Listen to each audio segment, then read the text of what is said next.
महादेव, नमस्कार। Good morning. कैसे हैं आप लोग? हम लोग रोज़ सुबह में क्या है कि लगभग 8 बजे हम लोग डेली मिलते हैं। और डेली जो डेट एंड इवेंट्स, मतलब जो आपका जो डे टू डे लाइफ में जो इंसिडेंट हुआ है, जो हमारे एग्ज़ाम के पॉइंट ऑफ व्यू से काफ़ी इंपॉर्टेंट होता है, उसको लेकर के हम लोग डिस्कस करते हैं। तो अभी जो पिछले 1-2 दिनों में जो घटनाएं घटी है, उससे रिलेटेड सारे के सारे सवालों को आज हम लोग डिस्कस करेंगे इसमें। आज हमारा 30 जनवरी है। 30 जनवरी काफ़ी इम्पोर्टेंट है हमारे एग्ज़ाम पॉइंट ऑफ व्यू से। यहाँ पे दो चीज़ें आपको विशेष रूप से ध्यान रखना चाहिए, क्योंकि आज ही के दिन गांधी जी की हत्या हुई थी 1948 में। नाथूराम गोडसे ने उनको गोली मार दिया था और गांधी जी की हत्या हुई थी आज ही के दिन 30 जनवरी को ही। गांधी जी की हत्या हुई थी, कब हुई थी? तो 1948 में, याद रखना है।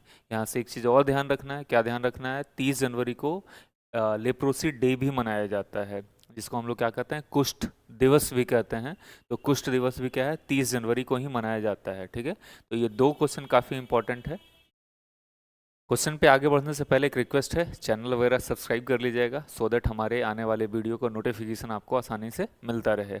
आज जो हम लोग इस वीडियो में जो हम लोग देखने वाले हैं, जो करंट अफेयर्स का सेशन देखने वाले हैं, ये डिफरेंट डिफरेंट एग्जाम्स में आपको सहूलियत प्रोवाइड करेगा। हम लोग क्या करेंगे, रोज 15 से 20 क्वेश्चन को हम लोग डिस्कस करेंगे। ठीक है, क्योंकि मेरा चैनल है तो थोड़ा सब्सक्राइब वगैरह कर लीजिएगा। चलिए आगे बढ़ते हैं, अगले सवाल की तरफ बढ़ते हैं। अगला सवाल कह रहा है, इसमें कह रहा है कि हाल ही में महाराष्ट्र के बारामती में एक दुखद घटना हुई है। दुखद गलत लिखा है, दुखद विमान दुर्घटना में किसका निधन हो गया है? ठीक है, यहाँ पे ध्यान रखना है कौन से व्यक्ति है जिनका निधन हो गया है। तो निधन हो गया है किनका? अजीत पवार जी का। ठीक है, किनका निधन हो गया है? अजीत पवार जी का। अजीत पवार से आपको पता होना चाहिए, ये क्या थे? ये महाराष्ट्र के उप मुख्यमंत्री थे। और महाराष्ट्र में सबसे ज़्यादा उप मुख्यमंत्री रहने का रिकॉर्ड भी जो है इन्हीं के पास में है। ये 6 बार वहाँ से मतलब महाराष्ट्र के उप मुख्यमंत्री रहे हैं। और आपको पता होना चाहिए, ये बारामती जो है, ये वही जगह है उसी कंस्टिट्यूंसी से जहाँ से अजीत पवार जी जीतते आए हैं। और वहीं पे क्या हुआ था, एक रैली में ये पार्टिसिपेट करने जा रहे थे और इनका जो प्लेन था वो क्रैश कर गया और उसमें इनकी मृत्यु हो गई। तो इसमें क्या है, जिनका निधन हो गया, इनका नाम क्या था? अजीत पवार जी है। जी हैं, कल इनकी क्या हुई है? कल इनका फ्यूनरल खत्म हो गया है, मतलब इनका अंतिम संस्कार कल हो गया है। अगले सवाल की तरफ बढ़ते हैं। अगला सवाल क्या है कि 2026 के लिए संसद का बजट सत्र किसके द्वारा संयुक्त बैठक को संबोधन के साथ शुरू हुआ? आपको पता होना चाहिए, आज क्या है? 30 तारीख है। ठीक है, 1 फरवरी को भारत का क्या आएगा? बजट आएगा। ठीक है, तो बजट सत्र इसीलिए इसलिए इसको क्या कहते हैं, अभी जो संसद का जो सत्र चल रहा है, इसको हम लोग बजट सत्र कहते हैं। और बजट सत्र के जो लोकसभा और राज्यसभा दोनों सदनों का जो संयुक्त बैठक होता है, उसकी अध्यक्षता राष्ट्रपति के द्वारा किया जाता है। और अभी भारत के राष्ट्रपति कौन है? हमारे द्रौपदी मुर्मू जी हैं। तो इनकी इनकी अध्यक्षता में बजट सत्र का जो ये है संयुक्त बैठक का जो संबोधन है, इसका संबोधन किसके द्वारा किया गया है? तो आपके द्रौपदी मुर्मू जी के द्वारा किया गया है। यहाँ से कुछ सवाल जो आपको बनता है, जो आपको एग्जाम के पॉइंट ऑफ व्यू से आपको हमेशा याद रखना चाहिए, और वो ये है क्या, कि भारत के जो प्रधानमंत्री हैं कौन? तो प्राइम मिनिस्टर। और दूसरा कौन सा? तो प्रेसिडेंट। और तीसरा क्या? तो वाइस प्रेसिडेंट। ठीक है, ये तीनों का नाम आपको पता होना चाहिए। तो आपको पता है कि नाम आपको पता होना चाहिए। ठीक है, और दूसरा ध्यान रखना, इनका क्रम के बारे में आपको पता होना चाहिए। तो ये तीनों के तीनों कितने क्रम पे हैं? तो 15वें नंबर के ये तीनों हैं। मोदी जी भी जो हैं 15वें नंबर के प्रधानमंत्री हैं। आपके जो प्रेसिडेंट हैं ये भी 15वें नंबर के हैं। और जो वाइस प्रेसिडेंट हैं ये भी कौन से नंबर के हैं? तो 15वें नंबर के हैं। ये आपको ध्यान में रखना है। चलिए अगले सवाल की तरफ बढ़ते हैं। अगला सवाल कह रहा है, यहाँ पे कह रहा है अंडर नमो लक्ष्मी स्कीम। क्या कह रहा है? Under the Namo Lakshmi scheme which state government is providing ₹1250 crore financial support to the girls student for 25-26। कहने का मतलब क्या है? नमो लक्ष्मी योजना के तहत कौन सी राज्य सरकार 2025-26 के लिए छात्रों को 1250 करोड़ रुपए की वित्तीय सहायता प्रदान कर रही है? तो ये कौन सा सरकार कर रही है? तो ये आपका गुजरात सरकार के द्वारा ये किया जा रहा है। ठीक है, ये गुजरात सरकार के द्वारा ये किया जा रहा है। गुजरात सरकार क्या कर रही है? 50,000 रुपए की सहायता देंगी वैसे छात्राओं को जो क्लास 11th और 12th में हैं, जो ग्रेजुएशन करने के लिए जा रहे हैं। इस तरह का इनिशिएटिव हमारे बिहार में ऑलरेडी चल रहा है।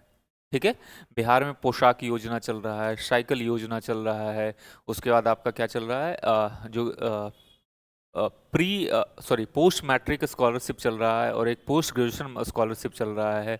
अगर आप बीपीएससी क्वालिफाई करते हैं तो आपको 50,000 रुपये दिया जाता है। इस तरह के लड़कियों में पढ़ने के लिए मतलब पढ़ने की जागरूकता को बढ़ाने के लिए या लड़कियों को मेन स्ट्रीम में लाने के लिए इस तरह का स्कीम बिहार सरकार के द्वारा भी चलाया जा रहा है। ठीक है, अगले सवाल की तरफ बढ़ते हैं। अगला सवाल क्या कर रहा है, भारत और यूरोपीय संघ, जिसको क्या कहते हैं ईयू का मतलब क्या है, यूरोपियन यूनियन, ने हाल ही में किस नियामक के माध्यम से सेंट्रल काउंटर पार्टीज द्वारा पर सूचना साझा करने के लिए एक समझौता ज्ञापन पर हस्ताक्षर किया है।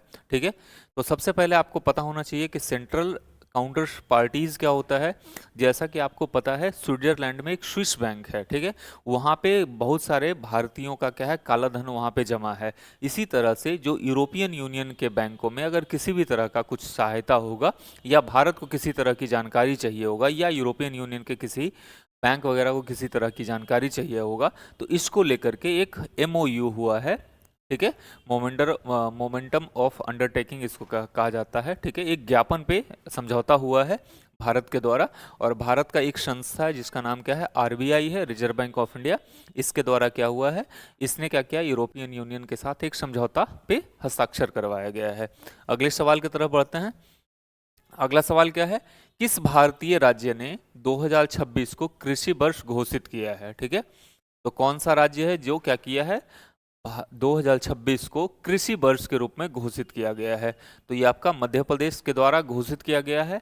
आपको पता होना चाहिए, मध्य प्रदेश के मुख्यमंत्री का नाम पता होना चाहिए, जिनका नाम क्या है, मोहन यादव जी हैं वहाँ के मुख्यमंत्री। और आपको पता होना चाहिए मध्य प्रदेश में कौन सी नदी बहती है, जिसमें नर्मदा का नाम काफ़ी इंपॉर्टेंट है। नर्मदा नदी मध्य प्रदेश का लाइफ लाइन कहा जाता है। ठीक है, ये कहाँ से निकलती है, तो अमरकंटक से निकलती है। वहीं से एक और नदी निकलती है, कौन सी, जिसका नाम सोन है। सोन किसकी है, तो गंगा की सहायक नदी है। और नर्मदा जाकर के क्या हो जाता है, फाइनली ये अरब सागर में गिर जाती है। ठीक है, और नर्मदा नदी पे एक ये है, एक डैम बनाया हुआ है। ठीक है, जिसपे सरदार सरोवर डैम बना हुआ है इसी नर्मदा नदी पे। और ये नर्मदा नदी क्या है, पहाड़ों को छोड़ करके मतलब मैदान में जो प्रवेश करती है। और नर्मदा नदी कहाँ से प्रवेश करती है, तो जबलपुर के भेड़ा घाट से, जिसको धुआंधार वाटरफॉल भी कहा जाता है। यहाँ से एक सवाल पूछा जाता है कि धुआंधार वाटरफॉल कौन से नदी पे है, कौन से शहर पे है, या कहाँ है, इस बात को आपको ध्यान रखना है। धुआंधार वाटरफॉल भेड़ा घाट नामक जगह पे, जो जबलपुर से थोड़ा दूर है, जिसको जबलपुर को क्या कहा जाता है, डिफेंस कैपिटल भी कहा जाता है। ठीक है, इस तरह से आपको ध्यान रखना है। तो मध्य प्रदेश को क्या किया गया है, 2026 के लिए मध्य प्रदेश को की सरकार के द्वारा 2026 को कृषि वर्ष के रूप में घोषित किया गया है। अगले सवाल की तरफ बढ़िए। अगला सवाल क्या कह रहा है, हाल ही में वैज्ञानिकों द्वारा डूम्सडे क्लॉक को समायोजित किया गया था। ठीक है, अब यह आधी रात से कितने सेकंड दूर है। यहाँ पे क्या है, the doomsday clock was recently adjusted by scientist, how many seconds to midnight it is it now. ये कह रहा है, तो इसका राइट आंसर क्या है, 85 सेकंड है। ठीक है, यहाँ पे ये क्या किया गया है, न्यूक्लियर थिंग से रिलेटेड है ये। ठीक है, आप इसको अच्छे से पढ़िएगा, हम इसको ज़्यादा एक्सप्लेन नहीं करते हैं। अगर इसका एक्सप्लेनेशन देखना है तो हमारे चैनल पे इसके बारे में एक शॉर्ट वीडियो डला है, आप उसको देख लीजिएगा। ठीक है, अगले सवाल की तरफ बढ़ते हैं। अगला सवाल क्या कहता है, हाल ही में किस पुलिस बल को राष्ट्रपति पुलिस ध्वज निशान से सम्मानित किया गया है। यहाँ पे क्या कह रहा है, हाल ही में किस पुलिस बल को, किस राज्य के पुलिस बल को क्या किया गया है, राष्ट्रपति पुलिस ध्वज से सम्मानित किया गया है। तो ये महाराष्ट्र के पुलिस है, जिसको क्या किया गया, राष्ट्रपति पुलिस ध्वज से सम्मानित किया गया है। किसको, तो महाराष्ट्र पुलिस को ये सम्मानित किया गया है। अगले सवाल की तरफ बढ़ते हैं। अगला सवाल क्या कह रहा है, किस संस्थान ने एआई आधारित प्रणालियों के विकास के लिए भारतीय सेना के साथ एक समझौता ज्ञापन पर हस्ताक्षर किया है। ठीक है, यहाँ पे ध्यान क्या रखना है, एआई आधारित प्रणाली, एआई आधारित जो हमारा, यहाँ पे ये सवाल ध्यान रखना है, भारतीय सेना के द्वारा किया गया है। किसके साथ किया गया है, तो आईआईटी दिल्ली के साथ किया गया। इसके बारे में आपको बता देता हूँ। भारतीय सेना या जिसको कह सकते हैं इंडियन डिफेंस फोर्सेस जो हैं, ठीक है, इसके द्वारा एक ज्ञापन पे हस्ताक्षर मतलब हस्ताक्षर हुआ है, ठीक है। वो ज्ञापन किससे है? तो एआई रिलेटेड है। एआई का प्रयोग हम लोग डिफेंस सेक्टर में कैसे करेंगे जिसके कारण क्या हो, हमको उससे फायदा हो सके। चाहे आपको पता है कि भारत का क्या है, बिना एआई के अब किसी भी तरह का कोई काम नहीं हो सकता है, चाहे वो डिफेंस फील्ड में हो, साइंस के फील्ड में हो या रिसर्च के फील्ड में हो। इसके लिए क्या किया गया है, भारतीय सेना ने आईआईटी दिल्ली के साथ मतलब इसके किसके एआई आधारित जो प्रणाली है, जो जिसको डिफेंस सेक्टर में कैसे इंप्लीमेंट किया जा सके, भारतीय सेना के द्वारा इसके लिए एक हस्ताक्षर किया गया है। एक ज्ञापन पे, एक एमओयू पे हस्ताक्षर करवाया गया है। अगले सवाल की तरफ बढ़ते हैं। अगला सवाल क्या कह रहा है? अगला सवाल कह रहा है कि जनवरी 2026 में किस देश के गवर्नर ने राज्य एजेंसियों और विश्वविद्यालयों में नई H1B वीजा, ठीक है, आपको पता है होना चाहिए, H1B वीजा आवेदनों पर रोक लगा दिया है। तो सबसे पहले पता होना चाहिए H1B वीजा जो है यूएसए के द्वारा ये दिया जाता है, ठीक है। इसमें क्या होता है कि वैसे बच्चे या वैसे लोग जो वहाँ पे काम करना चाहते हैं या पढ़ना चाहते हैं अमेरिका में, उनके लिए ये H1B वीजा था। पहले क्या किया गया था, H1B वीजा के लिए उसका जो प्राइस था उस वीजा को लेने के लिए उसको काफ़ी लगभग 20 गुना बढ़ा दिया गया था, ठीक है। अब क्या किया गया है कि यूएसए में आपको पता होना चाहिए कि यूएसए का फुल फॉर्म क्या होता है, यूनाइटेड स्टेट्स ऑफ अमेरिका, जिसमें टोटल कितने राज्य हैं, तो 50 राज्य हैं, ठीक है। इस 50 राज्य में एक राज्य ने क्या किया है, H1 वीजा के जितने भी आवेदन है उसको अगले साल तक के लिए कंप्लीटली रोक दिया गया है। मतलब 2026 में किसी को भी H1B वीजा नहीं मिलेगा, ठीक है। तो ये आपका कौन सा राज्य है, तो आपका टेक्सास जो है, इसके द्वारा क्या किया गया है, आपको रोक दिया गया है। ये टेक्सास क्या है, यूएसए का एक राज्य है। आपका कैलिफोर्निया भी है, ओंटारियो भी है, और न्यू साउथ वेल्स भी जो है ये भी क्या है आपका, ये सॉरी ये ओंटारियो और ये तो कनाडा का है और ये ऑस्ट्रेलिया का है।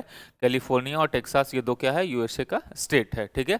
इसमें आपका जो राइट आंसर है, राइट आंसर आपका कौन सा हो गया, तो टेक्सास आपका इसमें राइट आंसर हो गया, ठीक है। अगले सवाल की तरफ बढ़ते हैं। अगला सवाल क्या कहता है कि नीति आयोग द्वारा शुरू किए गए संपूर्णता अभियान 2.0, संपूर्णता अभियान 2.0 जो है ये किस पे फोकस है, किन क्षेत्रों पे फोकस है? तो संपूर्णता अभियान के द्वारा जो किसके द्वारा शुरू किया गया है, तो नीति आयोग के द्वारा किया गया है। इसी नीति आयोग का पुराना नाम क्या था, योजना आयोग था, ठीक है। अब आप यहाँ पे ध्यान रखना, नीति आयोग जो है ये संपूर्णता अभियान 2.0 जो है ये किस पे किया गया है, तो ये एस्पिरेशनल डिस्ट्रिक्ट और ब्लॉक्स पे, ठीक है, एस्पिरेशनल डिस्ट्रिक्ट और ब्लॉक्स पे ये फोकस करता है, ठीक है। तो इसका राइट आंसर आपका क्या हो गया, बी हो गया। अगले सवाल की तरफ बढ़ते हैं। अगला सवाल क्या कहता है, 400 ग्रैंड स्लैम जीत हासिल करके ऑस्ट्रेलियन ओपन 2026 के पुरुष एकल में क्या है, पुरुष एकल के सेमीफाइनल में कौन पहुंच गया है, तो ये कौन पहुंच गए हैं, तो नोवाक जोकोविच जो हैं ये पहुंच गए हैं। किस में पहुंच गए हैं, तो सेमीफाइनल में पहुंच गए हैं। किसके, तो ऑस्ट्रेलियन ओपन के।